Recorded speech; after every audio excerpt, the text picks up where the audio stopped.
गरीब असल्यानं गरीब जिल्ह्याचं पालकमंत्रीपद केलं झिरवाळांची खदखद। मंगळवारच्या बैठकीत झिरवाळांना विचारणार अजित पवारांची प्रतिक्रिया। तर पवारांच्या पाठीत खंजीर खुपसणारे गरीब कसे, राऊतांसटवलं।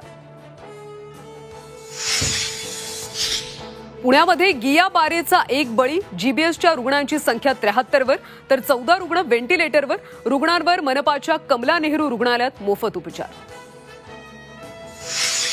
मुंबईकरांना प्रजासत्ताक दिनाचं गिफ्ट, कोस्टल रोड सीलिंग जोडपुलाचं मुख्यमंत्र्यांच्या हस्ते लोकार्पण। मरीन ड्राईव्ह ते वांद्रे 15 मिनिटात प्रवास शक्य। ज्यांना मतदारांनी डिलीट केले ते कोस्टल रोडचं श्रेय घेण्याचा केविलवाणा प्रयत्न करतात। एकनाथ शिंदेंचा उद्धव ठाकरेंवर नाव न घेता हल्लाबोल। लाडकी बहीण योजनेचे निकष बदललेले नाहीत, विरोधकांकडून चुकीचा प्रचार। लाडकी बहीण योजना उत्तमपणे सुरू असल्याचं आदिती तटकरेंची माहिती। वर्षा निवासस्थानी मुख्यमंत्र्यांकडून ध्वजवंदन। ठाण्यात एकनाथ शिंदे तर पुण्यामध्ये अजित पवारांनीही केलं ध्वजवंदन। तर दादरच्या शिवाजी पार्कमध्ये राज्यपालांच्या हस्ते ध्वजवंदनाचा सोहळा।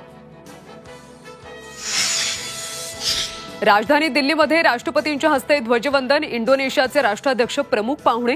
कर्तव्यपथावर भारतीय सैन्याचं शानदार संचलन। अनेक चित्ररथांनी वेधलं लक्ष। आणि टोरेस घोटाळ्यातला आरोपी तौसिफ रियाजला अटक। मुंबई पोलिसांच्या आर्थिक गुन्हे शाखेची कारवाई।